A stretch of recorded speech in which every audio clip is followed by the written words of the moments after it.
So I just finished my writing update video, and I thought I would go ahead, since that I have this here, I would do the chapter read for Sofrir and Pheirgr of Atalantius Omega 3. This is book 6. I'm looking at this. I have to look at my own books to figure stuff out. This is book 6 in the Guardian of Life world. Ew, I just remembered something else. This is one of the books that I had first said that it was in that world, but not part of the world. But now I realize that all the books are syncing up. Even if the main characters keep shifting, it actually has been doing that since the beginning. Because book 2, we meet Haley. Then we meet her daughter, Ellie. First book is Hope. Then we meet Haley. Then we meet Ellie. Then Ellie moves on to book 5, Creations of the Galaxy.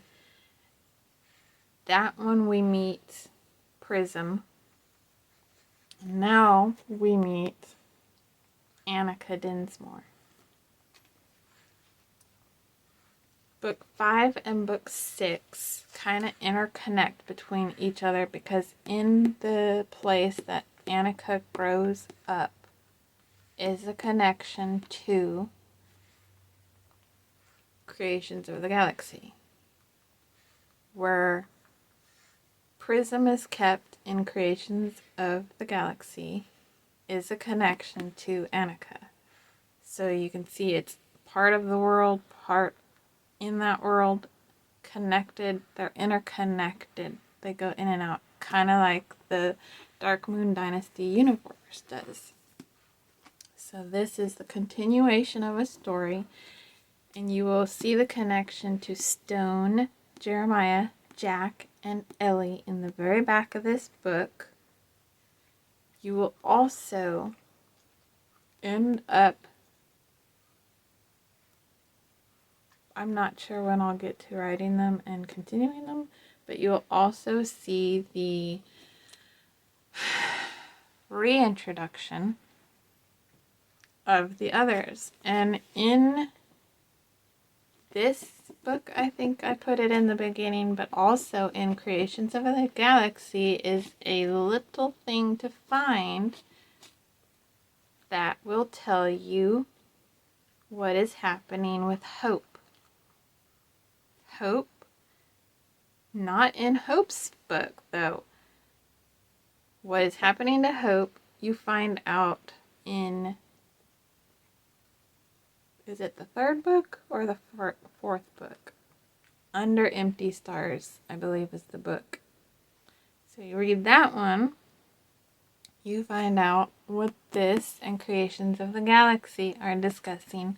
It's little tiny snippets. You will only discover and find out the puzzle connected pieces by reading them and knowing the world. That does not mean that I am a genius and I pre-planned all of that. Do not think that. I'm not a genius. It's just, I have learned that when I write something, I trust, and then when I read it and go through the world to get ideas for the next book, or because I want to, then suddenly when I'm thinking up and plotting and outlining the next book that comes to me that I realize is connected in the world, suddenly I'm like, oh my god, this relates to this. When I'm editing, I'll be like, oh my god, this is literally saying what happened here. Sometimes that doesn't actually happen until the very last part of editing.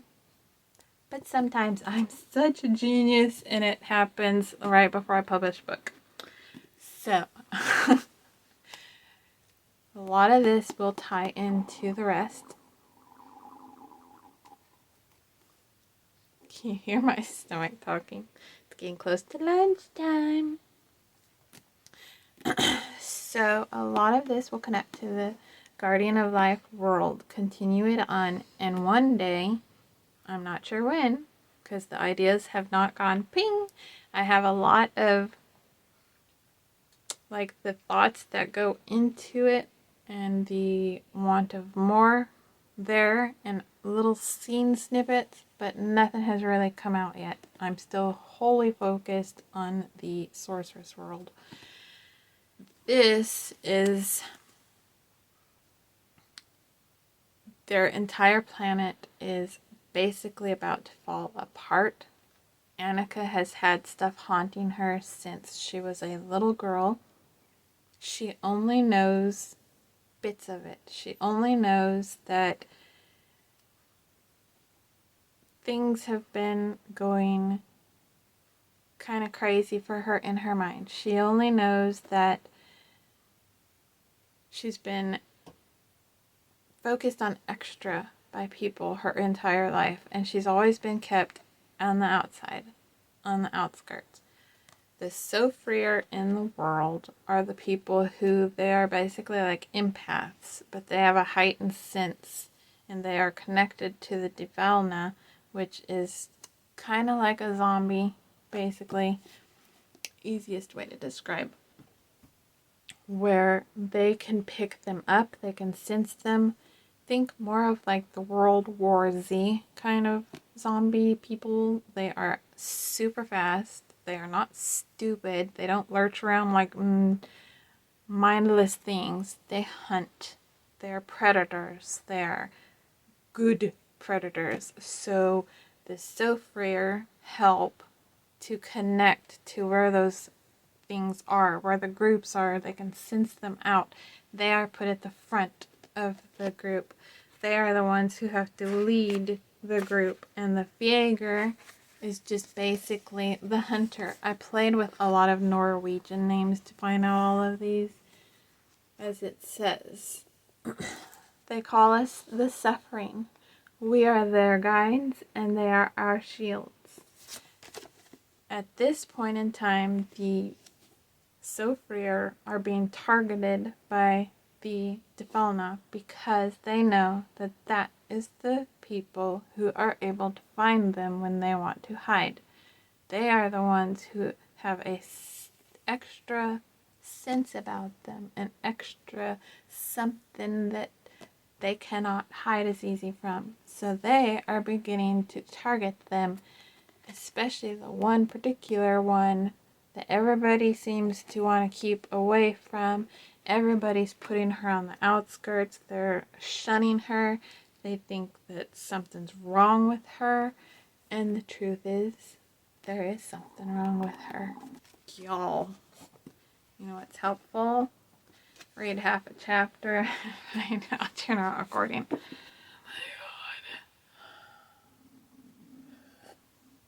my god. Do this again. Chapter 1 of Sofrir and Pheirgr of Atalantius Omega 3. Hopefully this time I'm recording.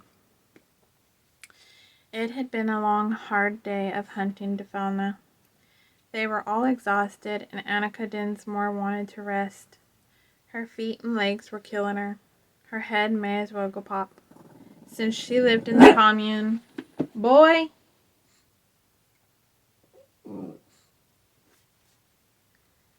Since she lived in the commune with the others, she wasn't looking forward to the ruckus that always followed. For the most part, it had been a good hunt. No matter how many Divalna the Pheirgr took out, it always seemed more came. That more were just around the corner, waiting to appear to try to kill them. The Pheirgr killed, the Sofrir were called upon to locate more. She was one of those Sofrir. A breeze shifted Annika's hair behind her. A welcome whisper of cool air drying her neck. She scanned the bushes along the sidewalk while she plodded along, quietly smacking her lips. Could use some water. Nobody was near, so there was no asking if anyone had water to spare, and she didn't see any fountains. Not that one fountain would do her any good. Probably dried up around here anyway. Some of the old storefronts still had water dispensers, but not outside. The exteriors The exterior fountains were left to dry, the pipes shut off. Conserved water and all. So far nobody called on Annika. For that she was grateful, though admittedly there were times it made her feel left out. She wasn't always called upon because many had issues with her. Oh, she heard what they called her behind her back, depending on who referred to her.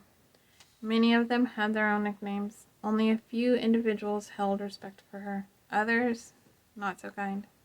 The Mist was one term. That nickname was decent enough. She didn't mind that one. Mostly it came from staying in the background, being silent, appearing out of nowhere, making an impact when she did. The one that hurt was the one most used, the one they wanted to hurt her with. Descruit. Even saying it sounded like someone spit on her name. Descruit.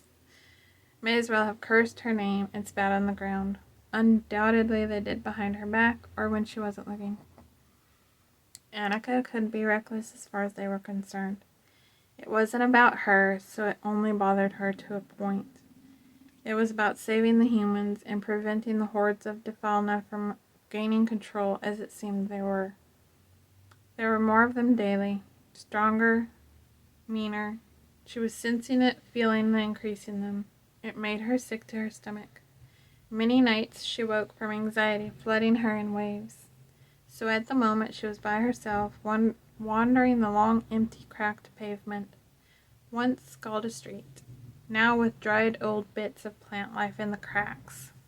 Up ahead was a closed-up former warehouse-type store. The buildings were tagged repeatedly by the group who last cleared them. They all used a specific tag. They tagged and dated after they checked it over. This one was recently marked clear. Every building or structure received multiple checks, and it never ended. Between each store lay vast open space, an undeveloped area they had plans for. Maybe a small building with a few homes would appear here and there. This area hadn't fully been developed, so it could have been many things. Trees and bushes about on either side, the occasional flutter of wings from a rare bird. Animals learned long ago to be as quiet as possible or end up snack for the Defalna.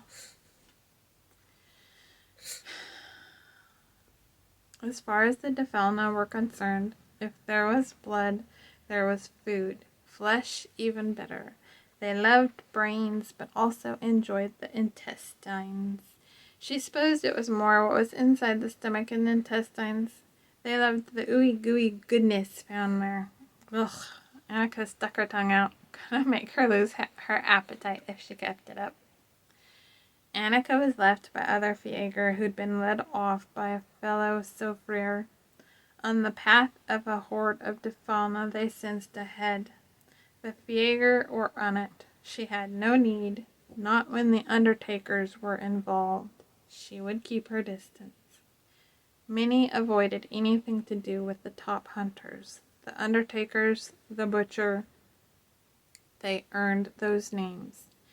Didn't matter who crossed their path. Human, diseased, mean, nice, woman, child, man.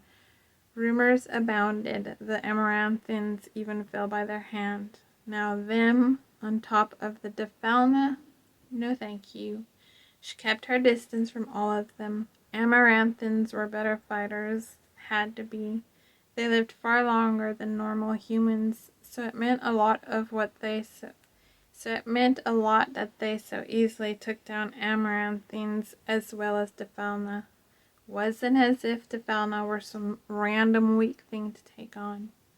Few dealt with the Undertakers until they came in. When that call came, "Where are the Undertakers?" Everyone cleared the way like a dam giving way to a river flood, and she was the first, becoming her namesake and disappearing like the wind. She'd never laid eyes on their faces and didn't want to. The large, broad shoulders of the eldest from behind was the closest she'd ever been. Like a wave, they flowed in, striding with clear purpose. The way the eldest moved, sliding his long broad swords from his back, slicing through the Defalna in front of him. Swords near as large as his body, Swords only he held the strength to wield. One side saw, one side blade that could cut steel like nothing. Didn't matter who stepped in front when the call came. When the name rang through the ranks of Pheirgr and Sofrir leading them, the crowd parted as a gate would a herd of animals, and all in front were consigned to death. Even fellow Sofrir had crossed those paths and hadn't come back. She wasn't much better off. If she could avoid, she would. She wasn't interested in crossing their path, had plenty of reasons to fear them herself. The tallest was a man who'd taken on a group of Defauna himself and lived to tell the tale. Earned a crude mark on his mouth that puckered as it healed and left a permanent sneer. Probably used it to his benefit. Perfected the stay away vibe. Part of what held Annika back. She wasn't needed there, but a horde was also an overload on her senses. This hunt had her nerves on high all day, primed for finding Defauna. More was in the air. The Defauna were agitated. She didn't know why, but she wasn't interested in encountering the butcher after the battle settled for the day. Big Man was as bad as the Undertakers, but nobody knew where those other men stayed. The butcher, however, stayed in the commune with her and the others. The others kept their distance. He didn't. Lately, the way the butcher eyed Annika, she wasn't sure he'd let her up on her even once the hunt was over. Didn't know his real name. She swore someone said he gave it up so he was permanently the butcher or butch, as many referred to him. There was only so many of them left. The Sofrir more so. We are their guides. They are our shields. Without her guidance and others like her, what would happen? The Sofrir helped the Pheirgr find the Defauna. Often enough, the Defauna made it easy on them and would come out of hiding and attack them. But many Defauna were becoming more intelligent and adapting as human did to become amaranthan over time on other planets. When she slept at night, she wondered if others dealt with what they did. Was it just their planet? She hoped not. What sort of life would any of them have if the Defauna ever took over? It'd become a wasteland. Who wants to see that happen? An inner alarm pinged, jarring her. She'd been making her way down the streets of old storefronts, so lost in thoughts that she reached the big old warehouse-style store without it occurring to her. That was a no-no. Could have gotten herself killed. Probably another reason they don't really want to follow me about. She had a bad habit of losing time as of late and zoning out. Knowing way better than to bypass her gut instincts, she read the tag. They used extended poles to mark the tags, constantly changing the marks because the Defauna were so intelligent these days. It was safer to change things up as often as possible. Not to mention there were do-no-gooders who would love to screw with those who hunted. Rare packs of humans survived on their own and went around causing havoc. Did they consider what they were messing with? She doubted it. Just cleared earlier today. Didn't feel right. It may have been cleared, but no. No, something else was going on. Everyone up the street disappeared. Another group far behind. Too far. Annika sighed. It was against the rules to check alone. It was wrong of Sofrir, of her. She'd get a cut in her pay, which was already meager. A soft sound came from inside. Her brain attempted to understand what it was. Animal? No. Sounded as if it were a breath. There, it came again. What was that? Her brain struggled to comprehend the sound, gathering from all clues until it happened again and finally pinged familiarity with something. A child. A child?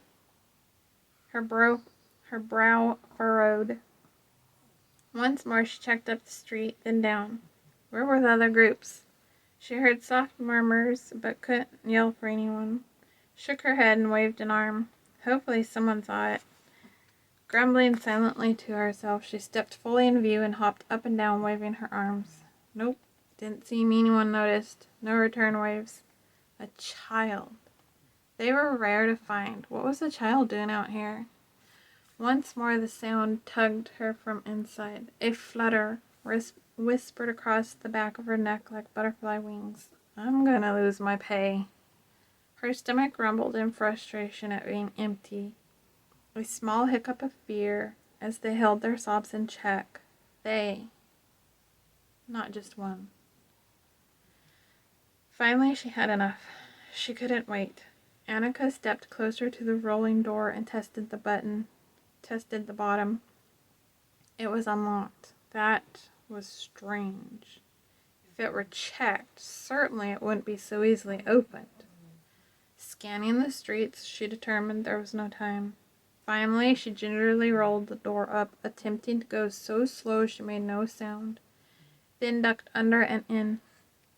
It took a minute inside the warehouse to adjust to the shadowy interior. She blinked a few times, closed her eyes, then slowly reopened them.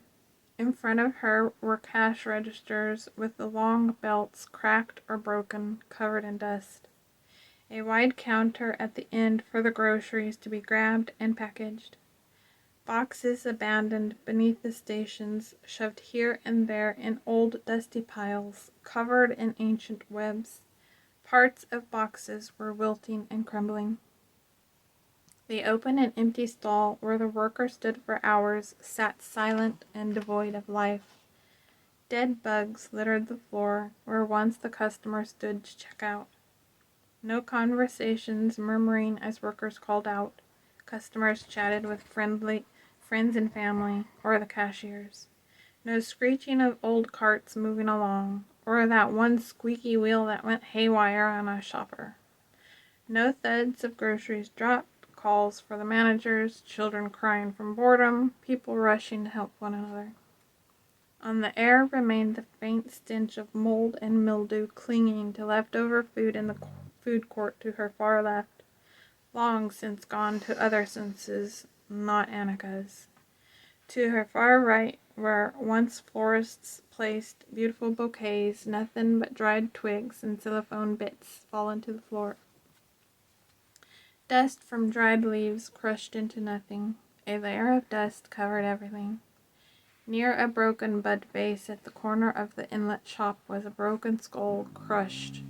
Residue from the war that raged through here. A snuff of air swept her toward a register just a few to the left. Faint whispers came from far in the back that she had zero plans to check on, either Defalna or others attempting to hide. She didn't know. Wasn't going to push her already bad luck. Not at the present moment. That wasn't why she entered the space. Cautiously inching to the stall, she peeked in. Two small heads huddled together, clothes dusty from the space they'd taken refuge in. The brother swiped tears from his sister's face. Annika's movement made him raise his head. When he spotted Annika, he sucked in a breath. His first, very smart of him, instinct was to raise a small tuning fork he found in threat. The small body bunched, fixing to drag his sister out of there and take off. Annika quickly lowered to her knees, raising her hands. No, Defalna would pause and slowly settle to the floor. They'd simply go on the attack, and these defenseless little bodies wouldn't be able to do a thing about a fully turned. Not even with the tuning fork. That seemed to be a fairly decent weapon if you asked her. Jam it into the throat of one if they got the chance, or another bad guy, and they might be able to do a bit of a damage. Jam it in the knee, leg, arm, something. Poke an eye at the least. Curly-haired golden baby sister snuffed and wiped tears from her dirty, exhausted face, smearing streaks.